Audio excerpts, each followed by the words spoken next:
যে কাৰ্বি আংলঙত যি ঘটনা ঘটিছে এই ঘটনাৰ কাৰণে বিজেপি চৰকাৰ আৰু হিমন্ত বিশ্ব শৰ্মা নিজে জগৰীয়া কোনোবাই ক'ব পাৰে যে তাৰ কাৰণে এটো তুলিৰাম জগৰীয়া নিশ্চয় কামটো তুলিৰাম ৰঙাগেই কৰিছে কিন্তু কোনো প্ৰত্যেক কাৰ্বি স্বায়ত্ব শাসিত পৰিষদৰ হাতত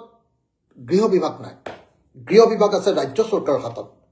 অৰ্থাৎ অসমৰ মুখ্যমন্ত্ৰীৰ পৰামৰ্শ অনুসৰি এই ঘটনা সংঘটিত হৈছে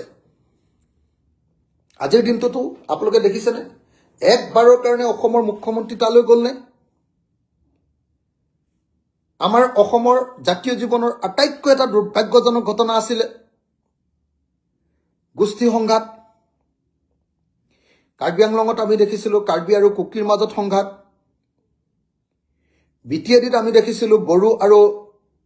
আদিবাসী ৰাইজৰ মাজত সংঘাত বিটিএডিত আমি দেখিছিলোঁ বড়ো আৰু মুছলমান ৰাইজৰ মাজত সংঘাত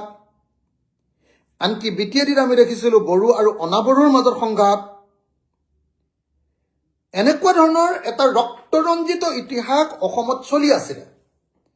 আৰু বেছ কিছুদিন ধৰি সেই সংঘাতটোৱে অসমৰ পৰা লোপ পাইছিলে আৰু হিমন্ত বিশ্ব শৰ্মাৰ দাদাগিৰি হিমন্ত বিশ্ব শৰ্মাৰ ফেচিবাদ হিমন্ত বিশ্ব শৰ্মাৰ দুই নম্বৰী ৰাজনীতিৰ কাৰণে আকৌ এই ৰক্তৰঞ্জিত ইতিহাসটো পুনৰ ঘূৰি আহিলে সেইকাৰণে মই ভাবোঁ যে কাৰ্বি আংলঙত যিজন যুৱক কাৰ্বি যুৱক পুলিচৰ গুৰিত নিহত হ'ল